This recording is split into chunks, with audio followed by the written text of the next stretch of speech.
என் அன்பு குழந்தையே, இன்று உன் அம்மா உனக்கு நல்ல விஷயத்தை சொல்வதற்காகத்தான் வந்திருக்கின்றேன். என் தங்கமே, நீ யாரை நேசிக்கின்றாயோ அவரின் உண்மையான மனநிலையை தெரிவிப்பதற்காக வந்திருக்கின்றேன். என் குழந்தையின் மனதில் ஏகப்பட்ட குழப்பங்கள் இருந்து கொண்டிருக்கின்றது. என் குழந்தையின் மனதில் ஏகப்பட்ட குழப்பங்கள் இருந்து கொண்டிருக்கின்றது. நான் யாரை நேசிக்கின்றோம் அவரிடத்திலிருந்து சரியான பதில் கிடைக்காமல் இருப்பது என் குழந்தையின் மனதிற்குள் மிகப்பெரிய வேதனையை கொடுத்து கொண்டிருக்கின்றது. என் தங்கமே, நீ நேசிப்பவரின் மனதில் என்ன இருக்கின்றது என்பதனை நீ புரிந்து கொண்டால் நிச்சயமாக உனக்கான மனத்தெளிவு கிடைத்துவிடும் அல்லவா? இன்றைய நாளை என் குழந்தை நீ நல்லபடியாக கடந்து விடுவாய் அல்லவா? என் பிள்ளையின் மனதிற்குள் சந்தோஷத்தை கொடுத்ததால் நீ நிச்சயமாக உனக்கான செயல்களை எல்லாம் நல்லபடியாக செய்ய தொடங்கி விட்டாய் என்ற நம்பிக்கையில்தான் உன் தாய் இப்பொழுது வந்திருக்கின்றேன். ஒரு மூலையில் ஒரு விஷயத்தை பற்றி மட்டுமே நினைத்து முடங்கி கிடக்கின்ற என்னுடைய பிள்ளை, இனிமேல் அப்படி இருக்கக்கூடாது என்பதற்காகத்தான் அம்மா உன்னிடத்தில் இதை தெரிவிக்க வந்திருக்கின்றேன். என் தங்கமே, உன் மனதில் இருக்கின்ற எண்ணங்கள் நீ யாரை நேசிக்கின்றாயோ அவரை பற்றி உன்னிடமே சுற்றி சுற்றி வந்து கொண்டிருக்கின்றது. ஒரு நிமிடம் உனக்குள் பேசவில்லை, உன்னிடத்தில் பேசவில்லை என்றால் கூட உன் மனது அதிகமாக வேதனைப்படும். ஆனால் இப்பொழுதெல்லாம் பல நாட்களாக பேசாமல் இருந்து கொண்டிருப்பது உனக்கு மேலும் மேலும் பல வேதனைகளை இப்பொழுது கொடுத்து கொண்டே இருக்கின்றது. அதிகாலை எழுந்தவுடனே அதை நினைப்பில் நீ வைத்து கொண்டிருக்கின்றாய். எப்பொழுது பேசுவார்கள் என்ற எண்ணம் மட்டுமே உனக்குள் இருந்து கொண்டிருக்கின்றது. நமக்கு மட்டும் ஏன் இப்படியெல்லாம் நடக்கின்றது? நாம் மட்டும் ஏன் இப்படி சந்தோஷமில்லாமல் இருந்து கொண்டிருக்கின்றோம் என என் குழந்தை மனதில் ஏற்பட்ட பல காயங்களுக்கு நிச்சயமாக இன்று உன் அம்மாவின் பதில் உனக்கு நல்ல தீர்வு கிடைக்கப் போகின்றது என்ற நம்பிக்கையில்தான் உன்னை காண வந்திருக்கின்றேன். என் தங்கமே, உனக்கு யார் அதிகமாக பிடிக்கின்றதோ அவர்களின் மனதில் என்ன இருக்கின்றது என்பதை நான் உனக்கு தெளிவாக சொல்கின்றேன். என் பிள்ளையே, நீ அதனை உன்னுடைய மனதிற்குள் பதிய வைத்துக்கொள். அவர் மனதளவில் சில மாற்றங்களை கொண்டிருக்கின்றாய். அதை நீ உணர்ந்தால்தான் ஆரம்ப கட்டத்தில் நான் இல்லை என்றால் வாழ்க்கையே இல்லை என்று சொன்ன உதடுகள் இப்பொழுது நீ இல்லாமல் போனால்தான் நான் சந்தோஷமாக இருப்பேன் என்று சொல்கின்றது. என் குழந்தைக்கு அது மிகப்பெரிய வேதனையை ஏற்படுத்தி தந்திருக்கின்றது. என் தங்கமே, நீ ஒன்றை மட்டும் புரிந்து கொள். அவர்கள் மனதில் இருக்கின்ற எண்ணங்கள் என்னவென்று தெரிந்து கொண்டால் நீ இது போன்ற ஒருபொழுதும் சிந்திக்க மாட்டாய். அவர்கள் மாறிவிட்டார்கள் என்று நீ நினைக்கின்ற நேரத்தில் ஒன்றை புரிந்து கொள். சந்தர்ப்பங்களும் சூழ்நிலைகளும் வாழ்க்கையில் ஏற்பட்ட அடிகளும் வேதனைகளும் அவர்களை இப்பொழுது மாற்ற இருக்கின்றது. தானாக எந்த மாற்றங்களும் நடக்கவில்லை.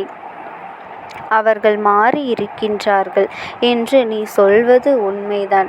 அது ஒருபோதும் உன் அம்மா நான் ஏற்க மறுக்கவில்லை. ஆனால் அவர்கள் பட்ட காயங்களும் வேதனைகளும் அத்தனை அதிகமாக இருக்கும் பொழுது யாராக இருந்தாலும் மாற்றங்கள் வரத்தானே செய்யும். அந்த மாற்றங்களை ஏற்றுக்கொள்ள நாம் தான் பழகிக்கொள்ள வேண்டும். என் தங்கமே, இந்த மாற்றங்கள் உனக்கு ஏற்றுக்கொள்ள முடியாததாக இருந்தாலும் இந்த மாற்றத்தினால் உனக்கு எந்த பாதிப்பும் இல்லை. உன்னுடைய அன்புக்கு எந்த பாதிப்பும் அங்கே நடக்கவில்லை. அவர் மனதில் உன் மீது ஆரம்பத்திலிருந்த அன்பு அப்படியேதான் இருக்கின்றது. ஆனால் அதை வெளிப்படுத்துகின்ற விதம்தான் வாழ்க்கையில் ஏற்பட்ட சில கஷ்டமான சூழ்நிலையின் காரணமாக மாற்றங்களை கொண்டு வந்திருக்கின்றது. அதிகமாக இல்லை, ஆனால் அதன் பிறகு பேசுவதற்கு அதிகமாக தொடங்கிவிட்ட பிறகு கருத்து மாறுபாடுகள் அதிகமாக வரத் தொடங்கி இருக்கின்றது. சில நேரங்களில் கருத்து மாறுதல் ஏற்படும் போது இது நமக்கு உகந்த வாழ்க்கைதானா என்று கூட நீ சிந்தித்திருக்கின்றாய். ஆனால் நீ நேசிக்கும் நபரோ உன்னுடைய துணையானவரும் ஒருபோதுமே இந்த வாழ்க்கை நமக்கு சரியானது இல்லை என்று சிந்தித்தது கிடையாது.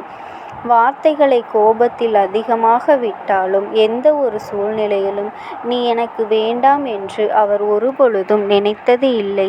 என் குழந்தையே, நீ கூட அவசரத்தில் ஏன்தான் இந்த வாழ்க்கையை தேர்ந்தெடுத்தோமோ, எதற்காக இந்த வாழ்க்கை எனக்கு இத்தனை கஷ்டத்தை கொடுத்து விட்டது. நான் எடுத்த தவறான துணை ஒருபோதும் அப்படி நினைத்தது கிடையாது. அவரினுடைய உணர்வுகளுக்கு உன் அம்மா நான் நிச்சயமாக மதிப்பு கொடுக்கின்றேன். அவரினுடைய எண்ணங்கள் என்ன தெரியுமா? நாம் எத்தனையோ கஷ்டப்பட்டு இந்த வாழ்க்கையை அடைய நினைக்கின்றோம். ஆனால் நம்முடைய சூழ்நிலை இப்பொழுது சரியில்லை. இந்த வாழ்க்கையை நாம் இப்பொழுது அமைத்து கொண்டால் நம்முடைய எதிர்காலம் நன்றாக இருக்குமோ? நம்மை நம்பி வந்தவர்களை நாம் சந்தோஷமாக வைத்து பார்த்து கொள்ள முடியுமா என்ற அச்சத்தில்தான் இப்பொழுது உன்னை விட்டு சிறிது தூரம் விலகி நின்று கொண்டிருக்கின்றார்கள். உன் மீது அதிக அன்பு கொண்டதால்தான் இந்த பிரிவு ஏற்பட்டிருக்கின்றது என்பதனை நீ புரிந்து கொள்ள வேண்டும்.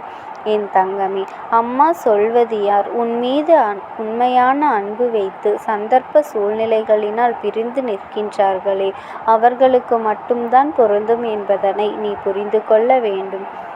என்றோ உன் வாழ்க்கையிலிருந்து விரட்டியடிக்க வேண்டும் என்று நினைத்து விலகி நிற்பவர்களுக்கு இது பொருந்தாது என்பதையும் புரிந்து கொள்ள வேண்டும். என் தங்கமே, உனக்கு நல்ல வாழ்க்கையை கொடுப்பேன் என்று வாக்குறுதி கொடுத்திருக்கின்றார்கள். ஆனால் அதை காப்பாற்ற முடியாத சூழ்நிலை ஏற்பட்டு விடுமோ, வாழ்க்கை நமக்கு மேலும் மேலும் கஷ்டத்தை கொடுக்கின்றதோ என்ற பயத்தில்தான் இப்பொழுது உன்னை விட்டு ஒதுங்கி நின்று கொண்டிருக்கின்றார்களே தவிர அவர்களினுடைய அன்பில் எந்த ஒரு மாற்றமும் இல்லை. என் குழந்தையே, நிச்சயமாக தன்னுடைய வாழ்க்கையில் உனக்கான இடத்தை அப்படியேதான் அவர்கள் வைத்திருக்கின்றார்கள். உன்னிடத்தில் அதிகமாக பேச வேண்டும் என்ற நிறைய விஷயங்களையும் தன் வாழ்க்கையில் நடக்கின்ற கஷ்டங்களையும் சேர்த்து வைத்து கொண்டு இருக்கின்றார்கள். எப்பொழுது உன்னிடம் பேசக்கூடிய சூழ்நிலை வரும் என்று எதிர்பார்த்து காத்து கொண்டிருக்கின்றார்கள். அவர்களுக்கான நேரத்தை எதிர்நோக்கி நின்று கொண்டிருக்கின்றார்கள். நம் வாழ்க்கை ஒரு நல்ல நிலையை அடைய வேண்டும். நம்மை நம்பி வந்தவர்களை ஒருபோதும் கைவிட மாட்டோம் என்கின்ற ஒரு நம்பிக்கையை கொடுத்த பிறகுதானே இந்த வாழ்க்கையை அமைத்து கொள்ள முடியும் என்று அவர்கள் நினைத்து கொண்டிருக்கின்றார்கள். என் தங்கமே, இது ஒன்றுதான் இத்தனை பிரச்சனைகளுக்கும் காரணமே தவிர வேறு எந்த ஒரு விஷயங்களும் கிடையாது. என் பிள்ளையே, நீ மாறிவிட்டாய் என்ற எந்த ஒரு வார்த்தையை மட்டும் மனதில் வைத்து கொண்டு பிரச்சனைகளை உருவாக்குவதை விடுத்து மாற்றங்களுக்கு காரணம் என்ன, எந்த விஷயத்திற்கு நாம் அவர்களோடு துணை நிற்க வேண்டும் என்பதையெல்லாம் மனதிற்குள் புரிந்து கொண்டு அதன்படி நடந்து கொள்ள வேண்டும். வாழ்க்கை துணை என்பது நேசிப்பவர் என்பதும் உன்னுள் பாதி என்பதையும் முதலில் நீ புரிந்து கொண்டு அவர்களின் உணர்வுகளுக்கு முழுமையான மதிப்பு கொடுத்து எந்த ஒரு கஷ்டத்திலும் அவர்களோடு துணை நின்று அவர்களின் பிரச்சனைகளை பகிர்ந்து கொள்ள வேண்டும். உன்னுடைய கஷ்டங்களையும் நான் பகிர்ந்து கொள்கின்றேன் என்று அவர்களுக்கு நம்பிக்கை கொடுக்க வேண்டும். எந்த ஒரு சூழ்நிலையிலும் உங்களுக்கு ஏதேனும் ஒரு பிரச்சனை என்றால் அதில் என்னுடைய பங்களிப்பு இருக்கும். எந்த ஒரு கஷ்டத்திலும் நான் விலகி நிற்க மாட்டேன் என்ற நம்பிக்கையோடு உறுதியாக நீ அவர்களுக்கு கொடுக்க வேண்டும். என் தங்கமே, இப்பொழுதெல்லாம் உறவு எதிர்பார்ப்பது நம்பிக்கை மட்டும்தான். அந்த நம்பிக்கை என்ற ஒன்று முழுமையாக கிடைத்துவிட்டால், அவர்கள் ஆழ் மனதிற்குள் அது பதிந்துவிட்டால், அதன் பிறகு நிச்சயமாக பிரிவு என்ற ஒன்று யாருக்குமே ஏற்படாது. என் பிள்ளையே, உன் வாழ்க்கையில் இனிமேல் நடக்க இருக்கின்ற சில நல்ல நிகழ்வுகள் எல்லாமே உன் அம்மாவின் ஆசீர்வாதத்தோடு நல்லபடியாக நடக்கப் போகின்றது. யாரோடும் இனி உன் வாழ்க்கை நல்லபடியாக அமைய வேண்டும் என்று நினைத்தாயோ அந்த வாழ்க்கை நிச்சயமாக அமையப் போகின்றது. இத்தனை நாள் தேக்கி வைத்திருந்த அன்பினை ஒட்டுமொத்தமாக உன்னுடைய உயிரானவர் உன்னிடத்தில் வந்து காட்டப்போகின்ற நாள் நெருங்கி வந்து விட்டது. எந்த ஒரு சூழ்நிலையிலும் இனி உன்னை விட்டு பிரியாத நிலைமை ஏற்படத்தான் போகின்றது. நீ காலம் முழுவதும் இத்தனை நாள் பட்ட கஷ்டத்தையும் அனுபவத்தையும் சேர்த்து வைத்து சந்தோஷமாக வாழ வேண்டும் என்ற மன உறுதியோடு வாழத்தான் போகின்றாய். இருக்கின்றாய். எந்த ஒரு சூழ்நிலையிலும் உன்னுள் இருக்கின்ற இந்த நம்பிக்கையை மட்டும் கைவிடாதே. உயிரான உறவாக இருக்கும் பட்சத்தில் அதை உன்னை விட்டுவிட்டு வேறு எங்கும் சென்று விடாது. இந்த அம்மாவினுடைய அன்பும் ஆசீர்வாதங்களும் உனக்கு எப்பொழுதுமே முழுமையாக கிடைத்து கொண்டே இருக்கும். உனக்கு எப்பேற்பட்ட கஷ்டமான சூழ்நிலைகள் வந்தாலும் என் நாமத்தை மட்டும் மனதார உச்சரித்து கொண்டே இரு.